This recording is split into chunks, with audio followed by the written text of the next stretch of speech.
Yeah, offensive line wise, what did the film show you, and where do you want to see improvement?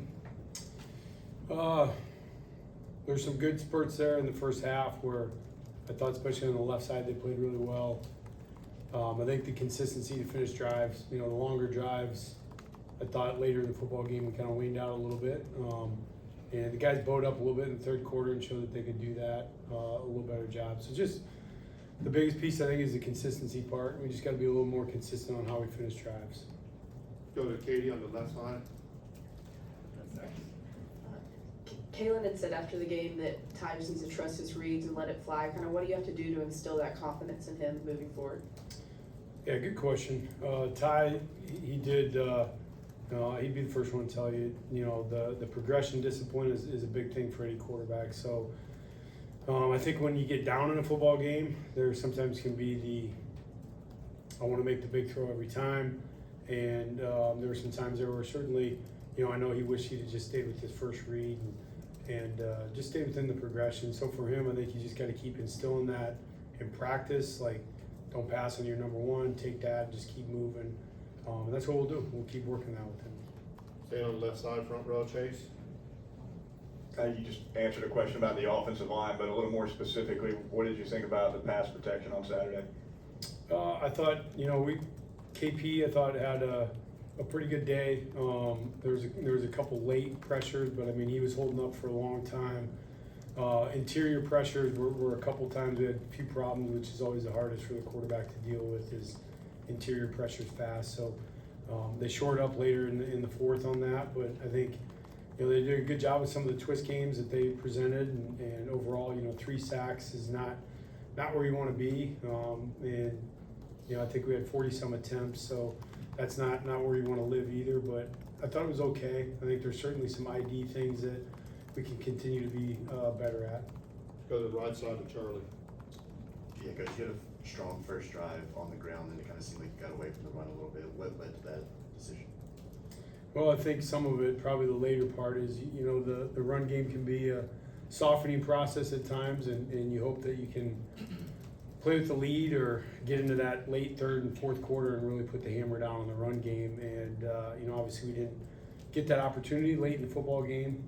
We were playing from behind there for a little bit, so that certainly is part of it. I think that some of the run hits and adjustments that they made at some point, we had to try to overcome that, and they did. We had some nice third quarter run hits, but we got to keep the lead and stay ahead of the change. The biggest part for us was honestly just staying on the field, the third downs, being able to stay out there and sustain the run game and have that nice first drive like we had with some good first down runs. So we got to have some more efficiency on first and second down to keep the run game alive. Go to Colin, front row and left. Ty Simpson said post-game that after that first drive he saw complacency in the offense. Did you see complacency after that first touchdown drive from your group? Well, I think, hindsight's 20/20. What we've asked our players and coaches to do is when we see that, address it, and so I did think that there were some times there where we didn't look as strong as we did in the first quarter, and so those are things that we're addressing in practice, and certainly some things that have showed up that the guys know that the preparation part will show up in a game. So for us, we just got to keep focusing on being strong throughout a practice, being strong throughout a game, and I think you could see that we didn't have as good a second and third drive as we did the first. Jump over to the front right, Lieutenant. You obviously try to simulate quarterback pressure as much as you can in practice. There's no substitution for that in the game. Yeah. What did you see from Ty in handling that pressure, and how much of a step can a quarterback take from fall camp, first game, to the next game when you have like a game to kind of assess how we manage that? Yeah, the toughest part I think for quarterbacks in general is not letting one pressure or a bad protection bleed into the next play, and certainly that can be the case. So I think there was times where the protection was adequate, where Ty got a little bit antsy, and he had a couple drives where later I thought he did a good job of not dropping his eyes. So I think the biggest part for him is trying to simulate some of those pressures in practice and create those hostile environments for him in the backfield that he's got to be able to keep his eyes down the field and poised. I know that's something that he's excited to try to work on. Go to Alex back on the left.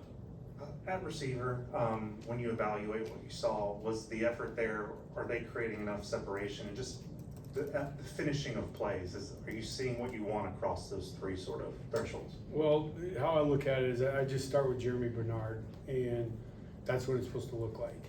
And if you're watching the game, I mean, the guy's running in and blocking their Aztec player that's running down the middle of the field and smoking that dude, and then he's running down the sideline catching, play action pass, and his, desire and passion for the game. You just see how he plays, whether it's a run block or a pass play, and we just set that as the gold standard. And if it's not what Germ's doing, then it's not good enough. And I know we got some young guys that thought lots here. He didn't show up necessarily on the stat book, but I thought he was in there flying around. Derek Meadows was stretching the field a couple times. Those are guys that will continue showing up. And then Rico Scott, I thought played really, really hard. I know his catapult numbers, as always, were through the number, just really, really high on his player load, just how hard he plays. So I think those guys, are doing a really good job flying around. And I think that room understands, what it takes to win a football game. I know Isaiah got banged up a little bit early on, so it was a little tougher for him to get out there and play like he normally does. But they know what it's supposed to look like. Staying on the left side, we're going to Will.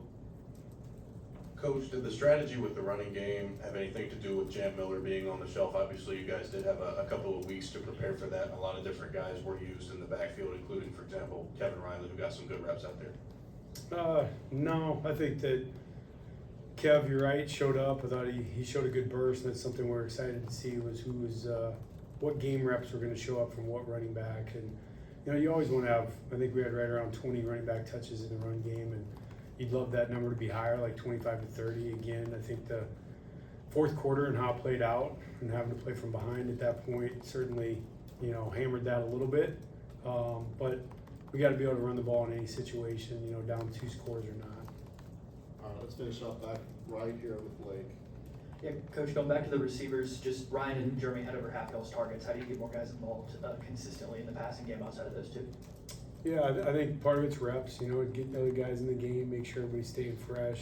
Germ's going to stay out there as long as we got enough Gatorade in him. I mean, he's going to be rolling the whole time. So, Ryan, as far as him, certainly one of our better playmakers, so you're trying to highlight him with the ball, and then from there, sometimes the ball just doesn't find guys depending on the coverages, and I think that, throughout time, our offense has shown that the ability to get the ball to whether it's the X, the Z, or the H, typically balances out depending on what defenses are trying to take away.